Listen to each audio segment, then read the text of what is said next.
Hola, ¿qué tal? Bienvenidos al Ojo Médico. La enfermedad de Stargardt es una de las causas frecuentes o la más frecuente de maculopatía infanto-juvenil y afecta básicamente a las personas entre los 6 y 20 años.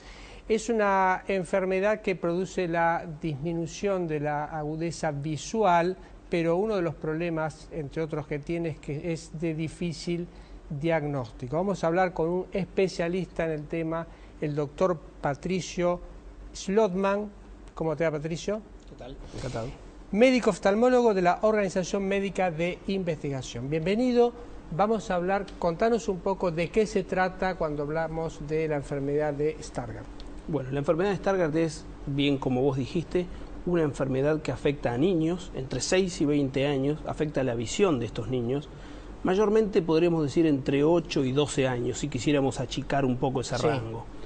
Les afecta la zona central de la retina, la mácula, produciéndoles una maculopatía, similar a la maculopatía de los adultos, pero en niños, que tiene la dificultad que el niño se expresa diferente respecto de sus síntomas. Los padres suelen ser interlocutores del niño con el oftalmólogo y a veces es difícil llegar al diagnóstico por esta alteración que tiene en su visión, que el niño le cuesta un poquito expresar cuál es. Es una enfermedad genética, quiere decir que el chico la lleva en sus genes, la recibió de sus padres que involuntariamente cargaban esos genes, y la unión de estos genes producen que el chico manifieste esta enfermedad. Es de difícil diagnóstico porque los niños por ahí no lo saben expresar, y también porque es una enfermedad, digámoslo, muy poco frecuente. Sí, poco frecuente. Es una enfermedad que tiene frecuencia de 1 de cada 10.000 chicos, claro, tiene esta enfermedad.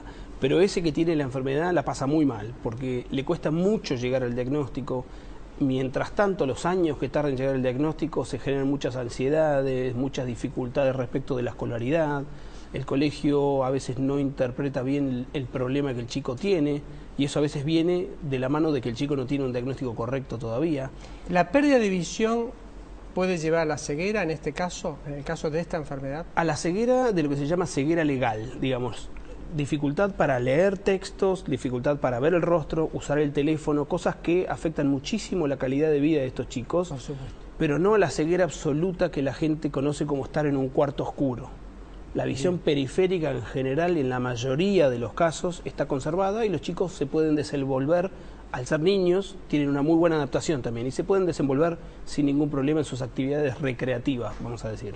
Al no ser una enfermedad frecuente, es difícil diagnosticar también porque el médico oftalmólogo, cuando recibe el tema, si no tiene una preparación por ahí más específica, le cuesta detectar esa enfermedad, porque por ejemplo, en el caso de estos pacientes, la retina está en buenas condiciones. Suele estar en buenas condiciones al principio. Ajá. Cuando el chico empieza a quejarse de que tiene dificultad visual, la maestra dice que el chico no ve bien, los padres dicen que el chico le va mal en el colegio, le miran la retina y la retina no tiene grandes cambios. Sí tendría cambios si se hacen ciertos estudios específicos, como hacerle una autofluorescencia o un electroretinograma, nos va a indicar que ese chico, esa retina no es normal, aunque tenga aspecto normal. Lo que pasa es que estos test no están ampliamente difundidos tampoco, no todos tienen la capacidad de hacerlos y de interpretarlos, y también tener la selectividad de a quién pedírselo. Recordemos que la incidencia de la patología es de 1 de cada 10.000 chicos tienen esta enfermedad. Sí, voy a decir que los test no están ampliamente difundidos, yo diría que no están nada difundido, casi nada difundido, porque, a ver, los hospitales públicos no se puede hacer este test, ¿o sí?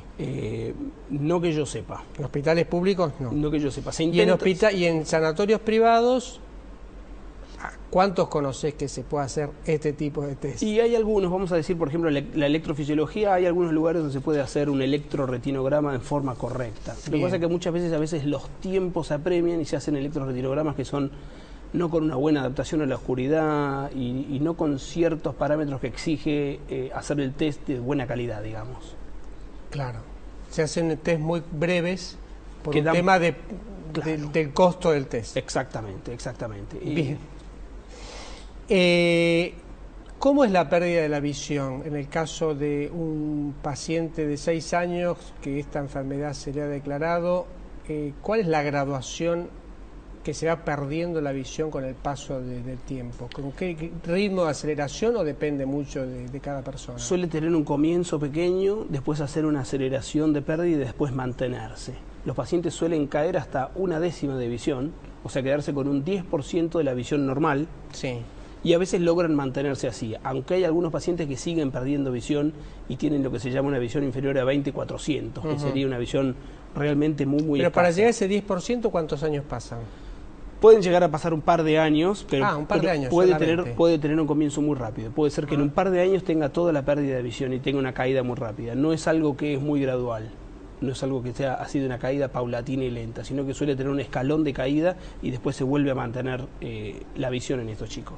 Hubo un congreso internacional en Argentina, vos fuiste coordinador de uno de los simposios dedicado a este tema de la enfermedad de Stargardt, ¿verdad? Sí, dentro del curso anual de la Sociedad Argentina de Oftalmología se organizó tanto la Sociedad Argentina de Oftalmología como la Asociación de Padres de Pacientes de Niños con Enfermedad de Stargardt, APNES, que es la Asociación de Pacientes, en un trabajo conjunto, invitar a especialistas de distintos lugares del mundo, genetistas, médicos que se dedican exclusivamente a enfermedades oftalmodegenerativas y tener vía conexión, vía internet, haciendo sus presentaciones desde Francia y de Estados Unidos, dos personalidades muy importantes, uno de ellos el descubridor del gen de la enfermedad de Stargardt, para empezar a darle un poco más de respuesta a este hueco que decíamos, la dificultad a veces de encontrar el diagnóstico tanto de la enfermedad de Stargardt como otras oftalmodegenerativas, muchas veces por falta de conocimiento, de información, de divulgación nuestra, de los médicos, entre nosotros, y de darles un poco más de soporte e información a estos pacientes, sobre todo por un futuro promisorio que se viene ahora. ¿Y en qué consiste ese futuro promisorio? Ese futuro promisorio consiste en la aparición de ciertas terapias para realmente tratar e intentar curar la enfermedad. Ahora disponemos de cosas paliativas. A los pacientes, por ejemplo, que tienen enfermedad de Stargardt, les decimos que no tienen que tomar vitamina A, porque la enfermedad es una alteración del metabolismo de la vitamina A. Disminuir la ¿Zanahoria? No. Zanahoria no. Disminuir la exposición al sol, o sea, usar anteojos oscuros o filtros específicos para disminuir la radiación de luz ultravioleta en los ojos.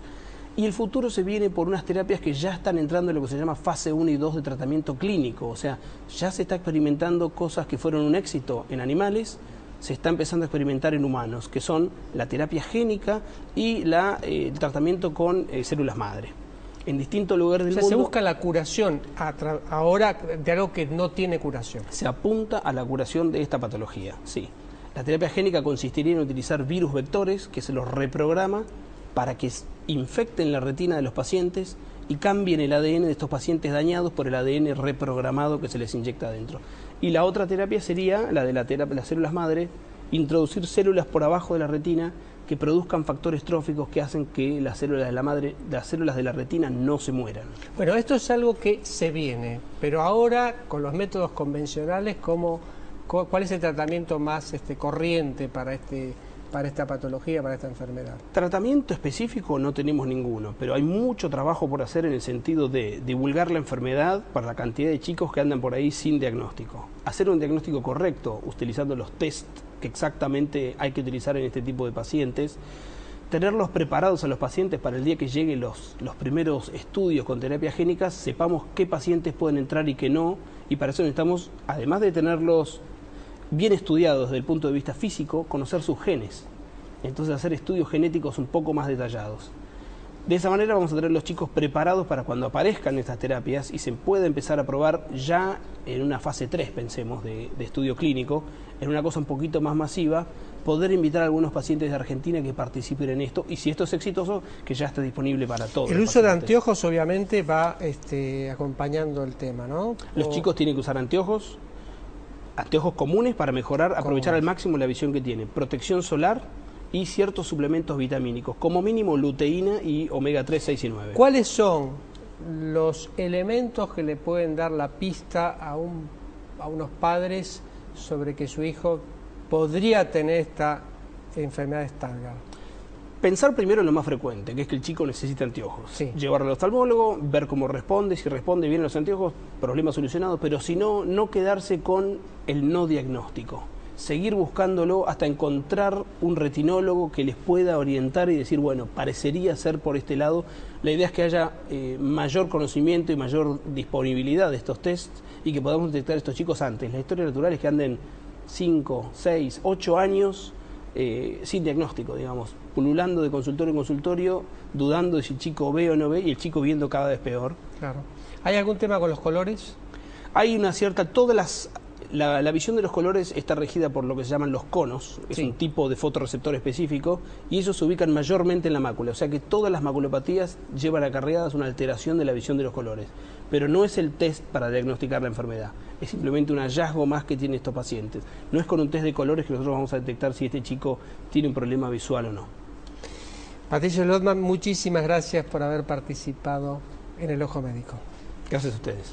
Nosotros nos vamos al próximo bloque y vamos a hablar de osteoporosis.